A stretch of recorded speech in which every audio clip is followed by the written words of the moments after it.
talk.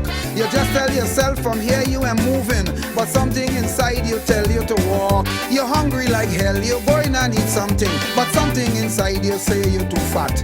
Nothing you could do, you can't even please you, cause the world is made up like that. Coming around towards 6:20 in Trinidad and Tobago, there are quite a number of issues on the table in relation to national security, not just the murder spree that we had to endure yesterday and is now all over the front pages of our newspapers. There's border reopening, general crime and security issues, prisons reform, guns and weapons found in a prison's environment not so long ago. And indeed, when we talk about the issues of crime in Trinidad and Tobago, it can take us in many different directions. That's why we are privileged to have the company with us of the Member of Parliament for Laventille West and the Minister of National Security, Fitzgerald Hinds. This is not the first time that he's speaking with us since he's had this portfolio presented to him, but it's the first time I have the opportunity to chat with him in this regard. Minister, good morning to you. Thanks for taking the time to join us this morning. Very good morning to you, Fazir, and your viewers and listeners. The pleasure is equally and also mine. I see the morning birds are competing with you for attention this morning. Good to know that they are alive and kicking as well. Just to clarify, because we were talking off air about the T&T Travel Pass. All travellers, the point was made, but just for the purposes of clarification, and forgive me if it sounds like a stupid question, because Trinis would be travellers as well. But just to understand that Trinidad and Tobago nationals fully vaccinated, they also have to fill out the requirements of this T&T Travel Pass coming into Trinidad and Tobago when the borders are formally opened from Saturday. Would that be correct, Minister? Yes, they taught me a long time ago, the only stupid question is the one that was not asked. But yes, by implication, you are quite correct. All persons attempting or wanting to enter Trinidad and Tobago would be required to upload their information on that system in order to eventually achieve the pass. It is an advanced passenger system where upon embarkation in the port that you're leaving from, of course, you would have satisfied these requirements. So by the time you get here, we are aware of your impending arrival. We are aware of who you are. We are aware of whether you are national or non-national. We are aware of whether you are vaccinated or unvaccinated. And this essentially is what this very beautiful digitized platform is all about. And just again, for purposes of clarification, because I did raise it in the opening Old Talk session, which you didn't hear because you were logging in at the time. I was asking the question as to the media conference yesterday at which the details were presented. You are the Minister of National Security, yet you had Stuart Young, who's the Energy Minister, but also Minister in the Office of the Prime Minister, at the forefront of that presentation. Why was that so? Well, this project was driven by the Ministry of Public Administration and Digitization, as it then was. And you would have seen Minister Bacchus, the newly minted Minister of Digitization, with us yesterday. It was largely driven by that office and the Office of the Prime Minister, where, as you pointed out, Minister Young sits in addition to Energy Minister. We at the Ministry of National Security, like we have done for the past over a year in respect of the COVID issue and more lately in respect of the enforcement of the emergency regulations and the public health regulations, we played a pretty behind the scene role because this was largely a health challenge. And what you saw launch yesterday was a computerized system. In the absence of computers, those persons would have arrived at Trinidad and Tobago, and then our immigration officers would have had to sort out who is who and who is going where.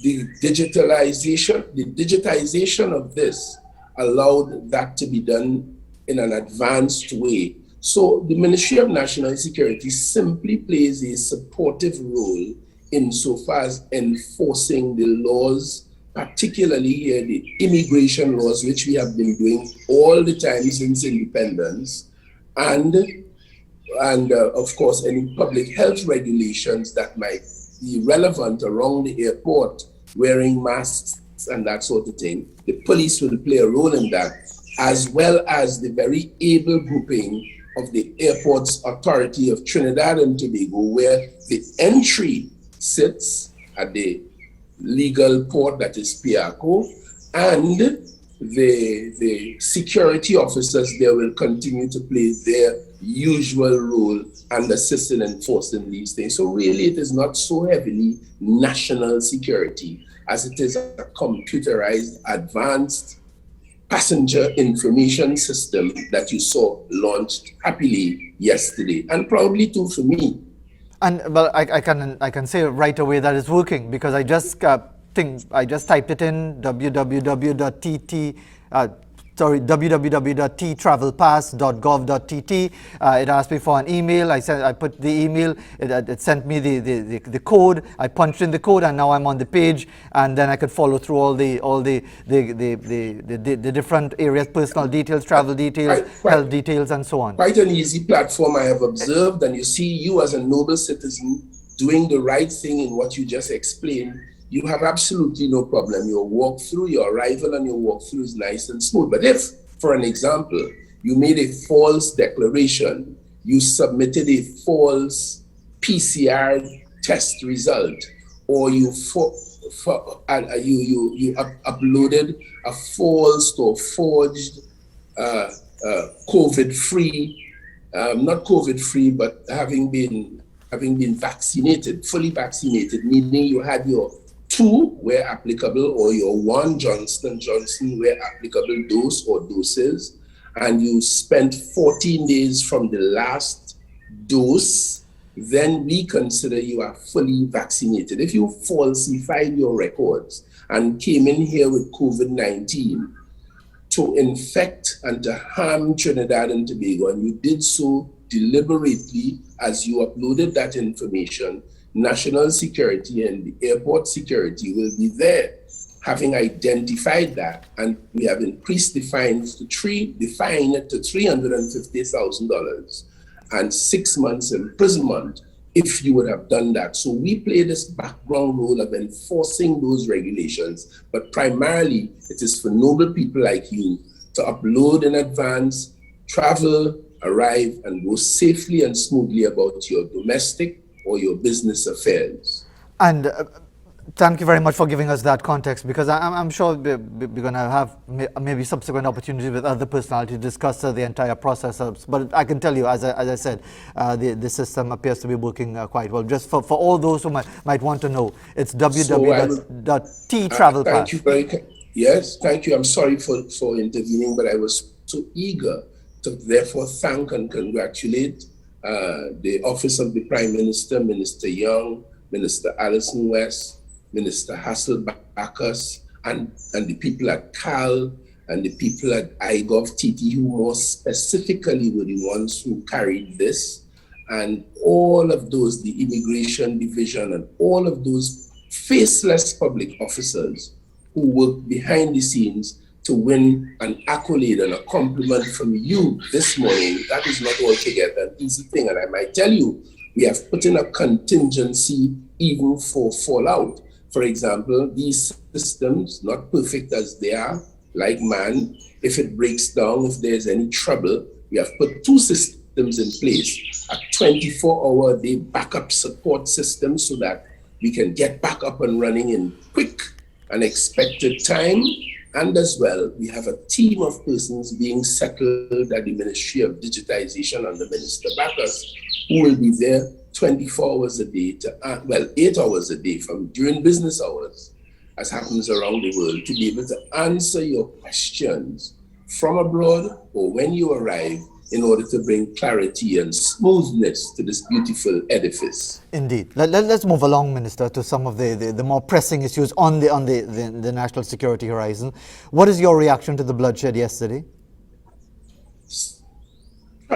Troubled, troubled like you, like every other citizen. Quite apart from being Minister of National Security, I'm a human person, I'm a man, I'm a citizen of Trinidad and Tobago, and I understand all too well the pain and the trauma and the impact of this on the community in which these events would have taken place. I understand the impact it would have on the police who must go to turn these dead bodies bleeding over and the crime scene investigators.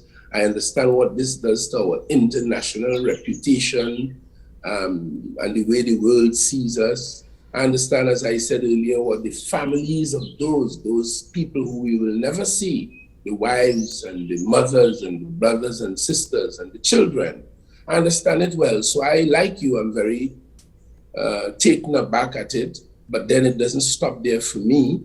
You would have seen the police react promptly. You would have seen DCP Jacob out there explaining as he could at the time the brief sets of facts and circumstances, and the police were already on the job trying to piece together why and who, and therefore the investigations continue. For my part, the availability of guns in Trinidad and Tobago, the weapon of choice, was on display again yesterday in those circumstances.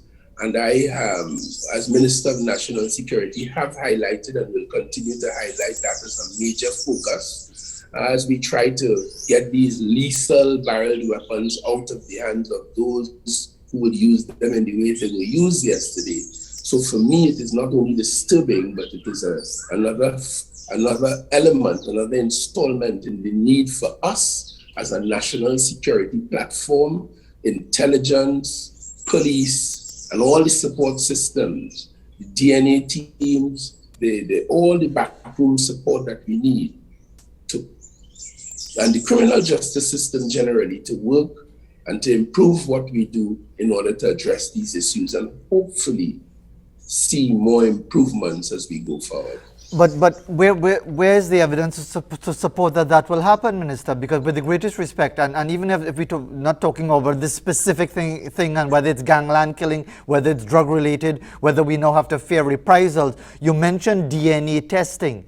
And we've even had the Commissioner of Police lament how long it takes in this place called Trinidad and Tobago, Minister, for authorities to get the results of a DNA test. Some people are waiting years for the result of a DNA test. Just that simple element, Minister, doesn't that tell us fundamentally the system is failing as far as the process of fighting crime? I think not.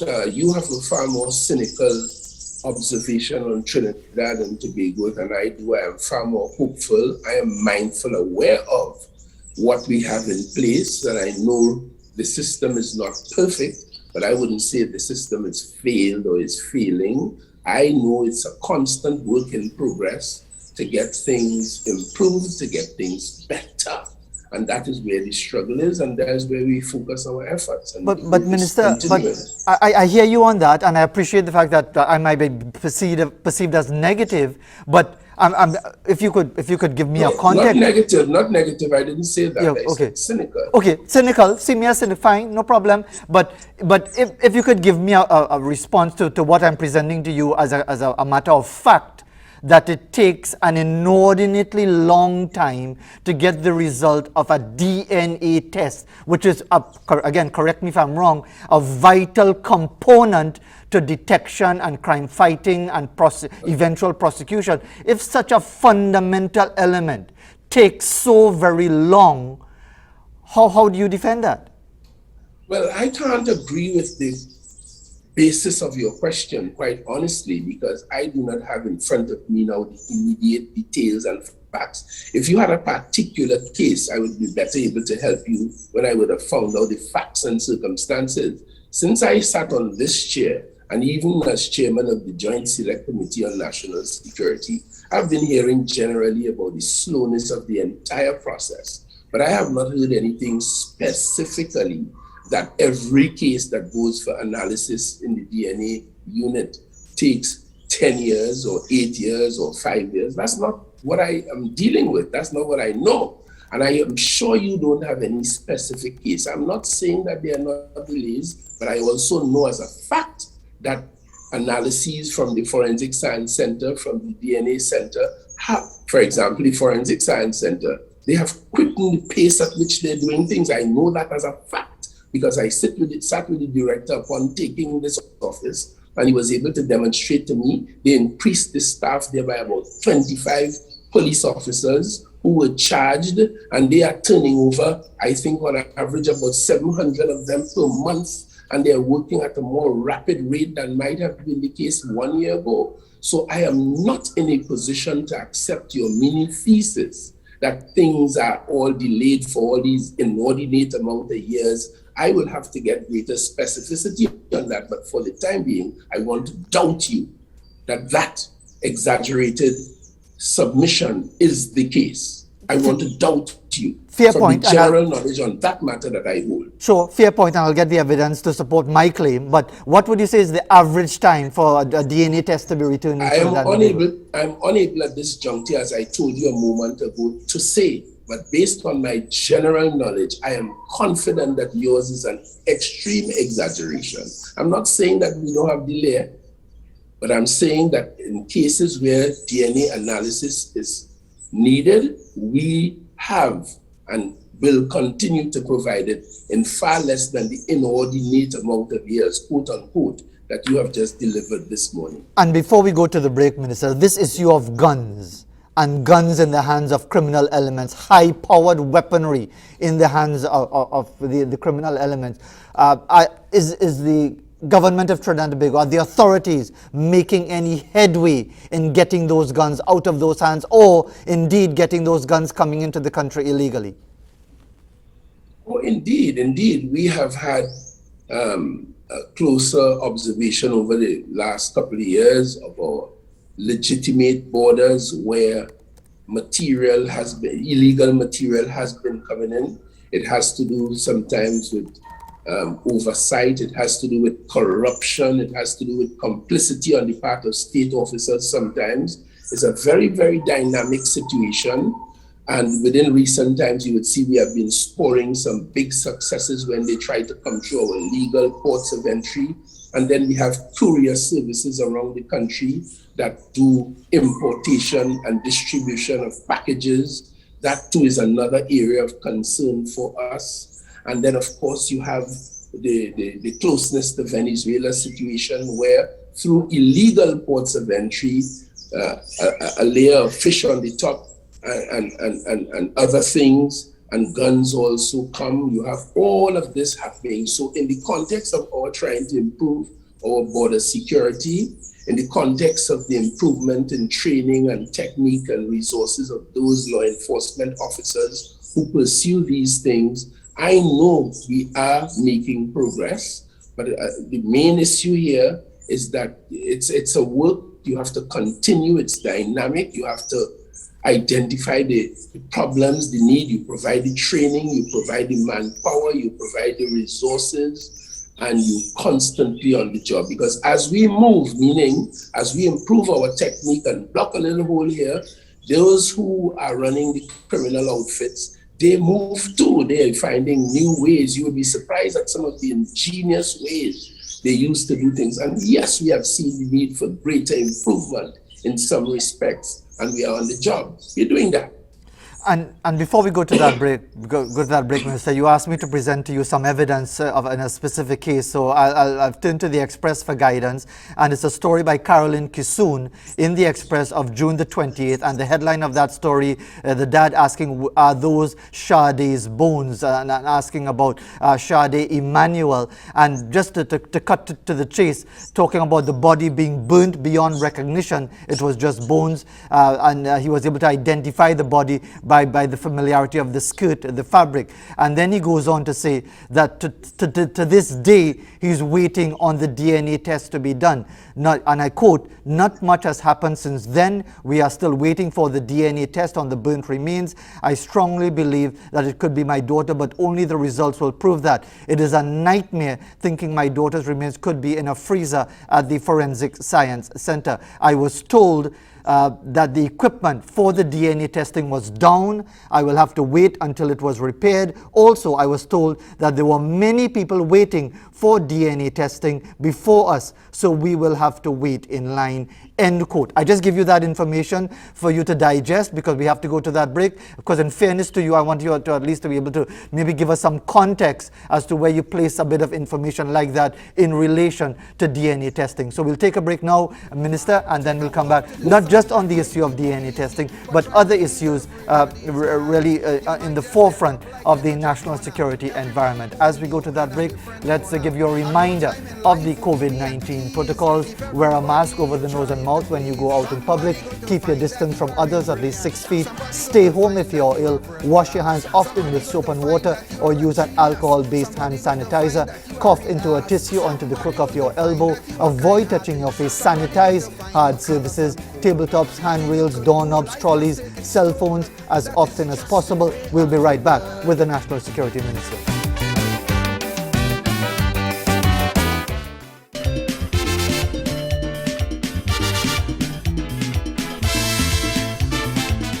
6:42 in Trinidad and Tobago as we continue our discussion with National Security Minister Fitzgerald Hinds, Member of Parliament as well for Laventille West. And again, as per usual, limited time, but so many issues to discuss. But quickly, Minister, I presented you with an example. Any response to that? Any clarification you'd like to offer?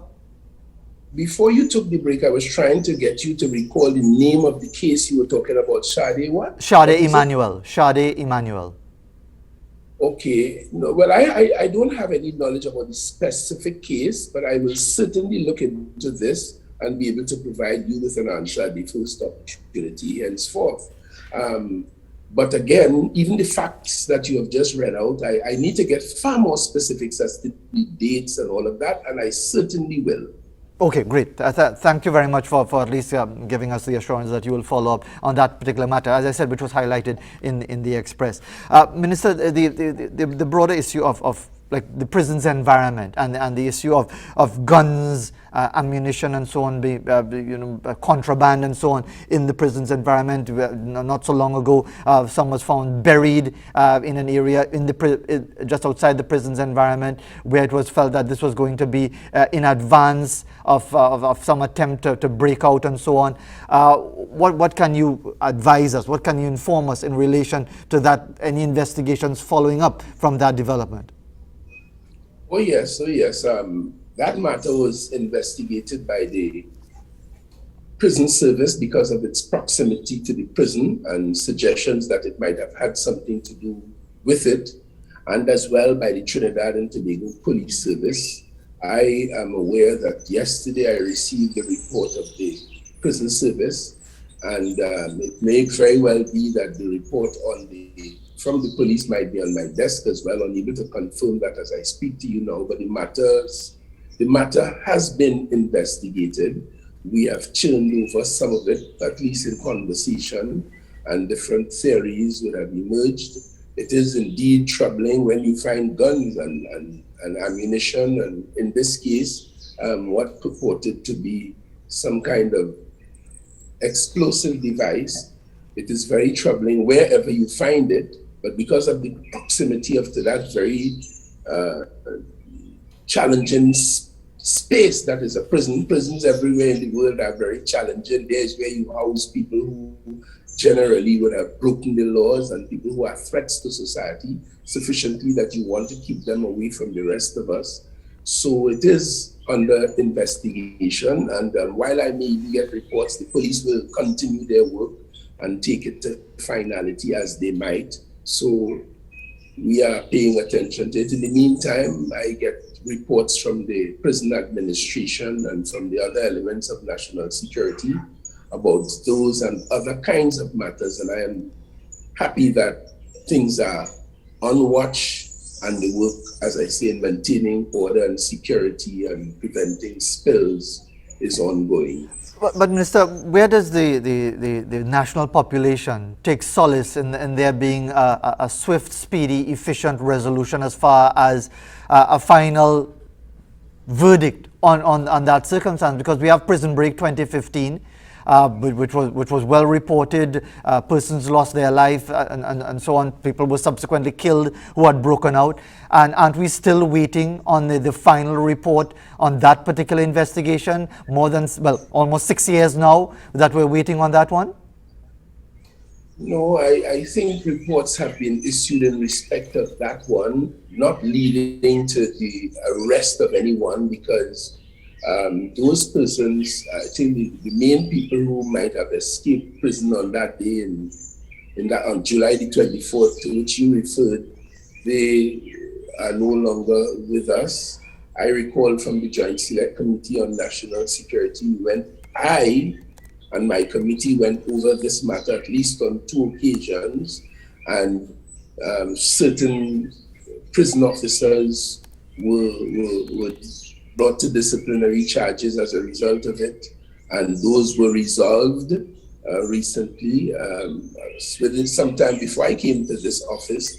So yes, I want to agree with the implied suggestion that you have made. And those prison officers, I might tell you, were exonerated from any allegations that were made against them. And let me just record that.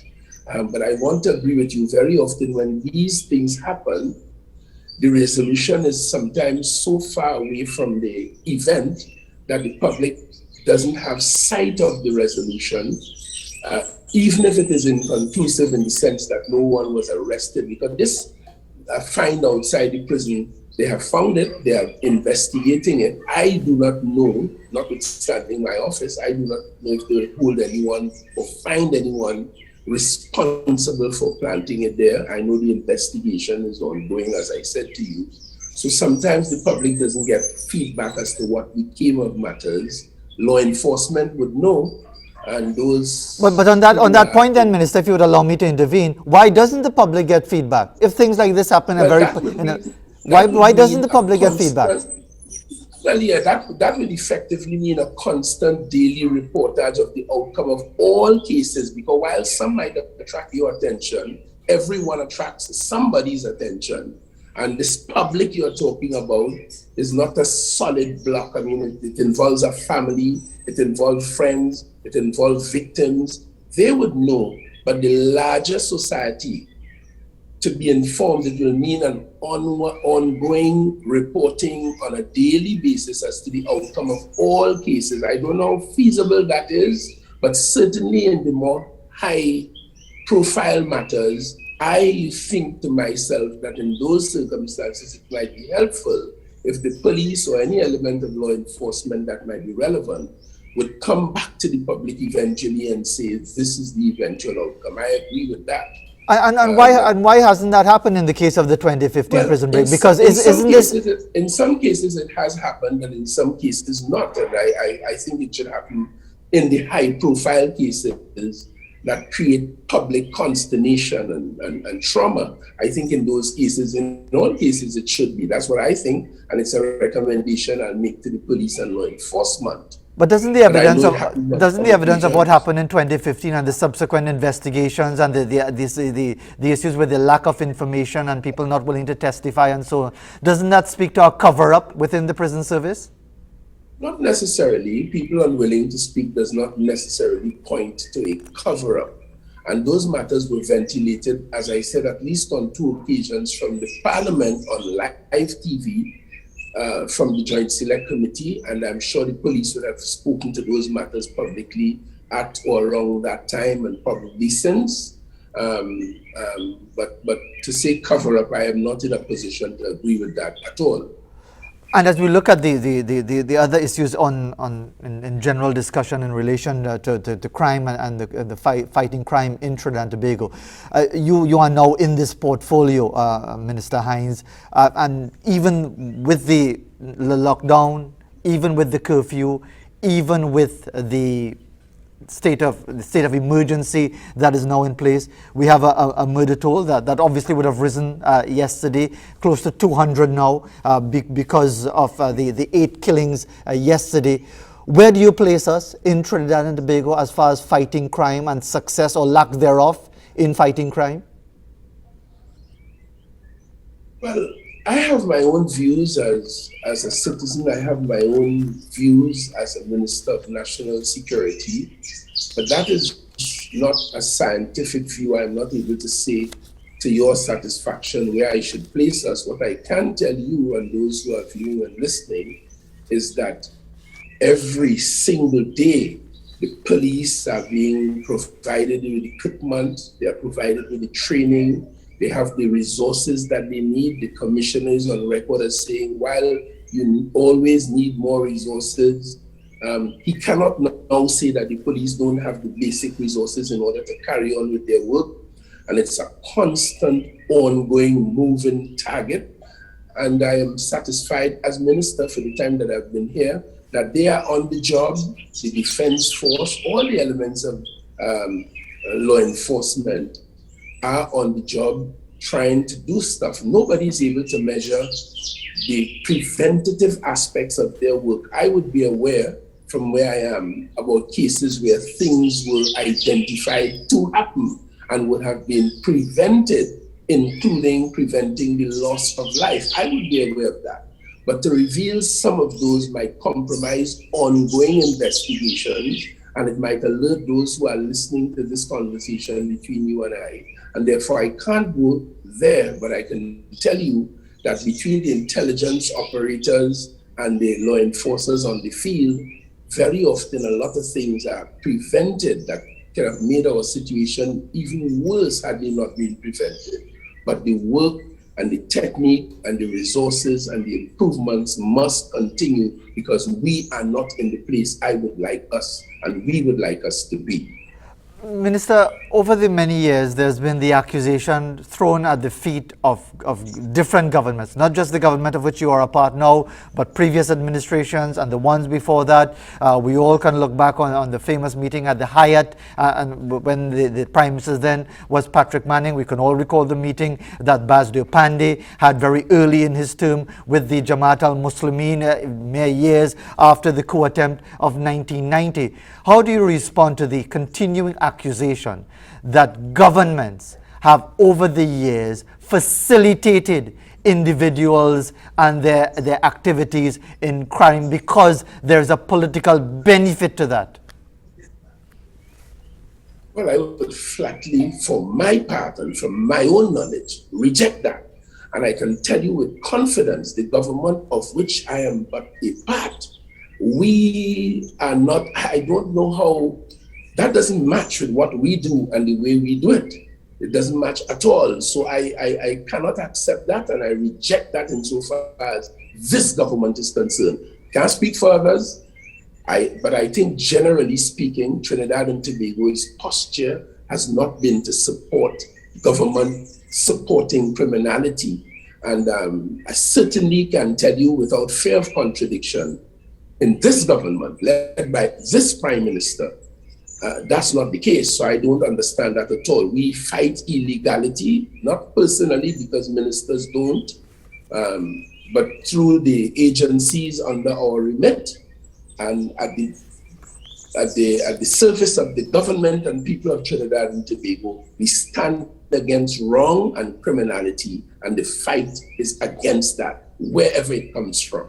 And in relation to that entire situation, where we are at now, and in the few seconds that we have available, we just have a couple of minutes available, Minister, with what occurred yesterday and the fear of reprisals, is there anything that can be done to short circuit what the police seem to think might be inevitable as far as those reprisals? Can anything be done to prevent that happening, further bloodshed?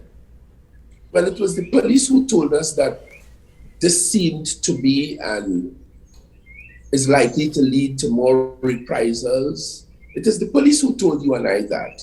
And they would have said so on the basis of intelligence available to them.